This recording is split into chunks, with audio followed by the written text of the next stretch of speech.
Assalamualaikum warahmatullahi wabarakatuh. Kami dari kelompok 6 akan mempresentasikan hasil makalah kami yang berjudul Puisi Anak. Sebelumnya, saya Rini Juliani sebagai moderator sekaligus pemateri pertama. Puisi anak adalah puisi yang berbeda dengan puisi dewasa pada sisi rima, irama, pola, bunyi, pengulangan, dan citraan. Puisi anak memiliki karakteristik yang identik dengan sastra anak, pengungkapan sesuatu dari kacamata anak, sebagaimana halnya dengan puisi dewasa. Puisi anak juga ditulis dengan seleksi kata yang ketat, pendayaan metafora dan citraan untuk menggambarkan imajinasi, memori, dan emosi.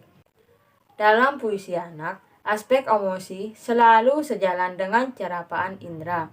Artinya, berbagai luapan emosi anak yang dipengaruhi oleh tanggapan inderanya terhadap sesuatu yang ada di keliling karena daya jangkauan anak masih terbatas. Adapun unsur-unsur puisi anak ada 4. Pertama, bunyi, kedua kata, ketiga sarana retorika, dan keempat tema. Baik, langsung saja. Saya Nurlita Semayanti sebagai pemateri kedua. Bunyi. Aspek bunyi dalam sebuah puisi merupakan hal yang penting, yaitu menentukan keberhasilan puisi sebagai karya seni. Apalagi untuk puisi anak, aspek bunyi dalam banyak hal akan mendukung pencapaian efek kepuitisan sebuah puisi. Misalnya, lewat permainan persajakan, walau momen-momen kepuitisan itu juga diperoleh lewat aspek-aspek puisi lain. Bunyi terdiri dari 2 macam. Yang pertama yaitu persajakan atau rima. Aspek bunyi pada puisi menduduki peran penting untuk mencapai keindahan. Yang kedua yaitu ada irama. Irama dalam puisi berkaitan dengan gerak, alunan, bunyi yang teratur, yang ritmis, dan itu akan terasa jika puisi itu dibaca dan didengarkan. Ini saya Nurhatika. Di sini saya sebagai pemateri ketiga, saya akan menjelaskan tentang sarana retorika. Sarana retorika merupakan sarana yang efektif untuk memperindah sebuah teks puisi dan kesastraan pada umumnya. Sarana retorika dipakai untuk memperindah pengungkapan, kebahasaan, dan memperluas, juga mengkonkretkan dan memfasilitasi jangkauan pemaknaan. Sarana retorika yang dimaksud ialah meliputi bentuk-bentuk pemajasan, citraan, dan penyiasatan struktur. Yang pertama yaitu pemajasan. Pemajasan adalah suatu bentuk pengungkapan yang berada di wilayah tarik-menarik antara makna, denotasi, dan konotasi, langsung dan tidak langsungnya makna yang ditunjuk, actual meaning dan literal meaning, makna tersurat dan tersirat. Pemajasan relatif banyak macamnya, namun secara garis besar dapat dikelompokkan dalam majas perbandingan, persamaan, dan pertautan. Majas lain yang juga ditemukan dalam puisi anak adalah majas personifikasi, yaitu majas yang memperlakukan benda-benda tak bernyawa bagaikan manusia. Artinya, benda-benda yang dimaksud memiliki karakter manusia seperti melakukan aktivitas tertentu khas manusia. Yang kedua yaitu citraan. Penggunaan citraan dalam puisi juga teks kesastraan secara umum terkait dengan tujuan memberikan gambaran secara konkret, walau tetap hanya secara imajinatif kepada pembaca. Citraan dapat dibedakan dalam beberapa macam sesuai dengan jumlah indera manusia, yaitu citraan penglihatan, pendengaran, gerakan, rabaan, cacapan, dan penciuman. Yang selanjutnya yaitu yang ketiga, penyiasatan struktur. Penyiasatan struktur adalah salah satu wujud sarana retorika yang bermain di wilayah struktur dan menghasilkan efek retoris yang paling intensif. Penyiasatan struktur lebih intensif dalam menghasilkan ungkapan-ungkapan retoris.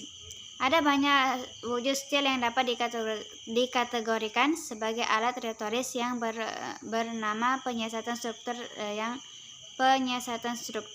yang antara lainnya adalah bentuk-bentuk repetisi, paralelisme, pertanyaan retoris, klimaks, antiklimaks, asindenton, polisindenton, tautologi, dan lain-lain.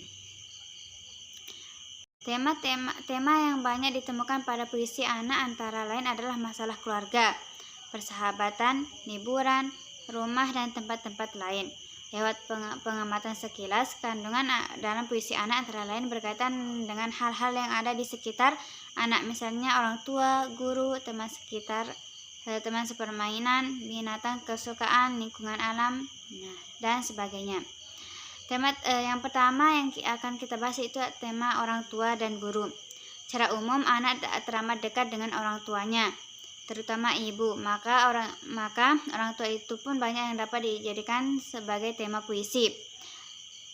Orang tua menjadi obsesi dan tumpahan emosional bagi anak tentang kasih sayang, jasa telah merawatnya, kecintaan, kerinduan, kekaguman, rasa terima kasih, dan lain-lain. Yang selanjutnya itu guru. Guru adalah orang tua kedua yang pantas disebut dan diterima kasihi atas segala jasanya. Selanjutnya yaitu tema binatang dan lingkungan alam sekitar. Binatang dan lingkungan alam sekitar juga banyak diangkat ke dalam puisi anak. Contohnya seperti binatang jinak yang dipelihara seperti ayam, burung, kucing, dan lain-lain. Yang selanjutnya yaitu tema religius. Pada puisi anak juga relatif banyak ditemukan tema-tema religius, misalnya yang berisi pujaan, kekaguman terhadap kebesaran Tuhan, doa, salat, berbuat baik sesama makhluk Tuhan, dan lain-lain. Sekian penjelasan dari saya. Wassalamualaikum warahmatullahi wabarakatuh.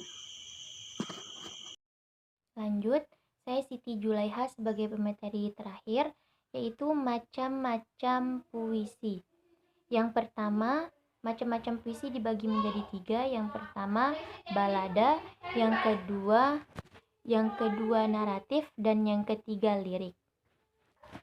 Yang pertama, puisi balada adalah suatu puisi yang berisi cerita, namun ia diadaptasikan untuk menyampaikan atau paling tidak dapat memberikan efek nyanyian. Balada umumnya berisi cerita petualangan heroik, antara lain juga dapat berisi cerita pembunuhan atau tragedi lainnya. Sedangkan puisi naratif yaitu puisi yang berisi cerita, wujud puisinya dapat berupa puisi lirik, sonata, ataupun syair. Misalnya lewat bentuk fiksi atau drama tergantung kemauan penulisnya. Sedangkan puisi lirik yaitu suatu puisi yang menggambarkan suasana hati, jiwa, perasaan, dan pikiran.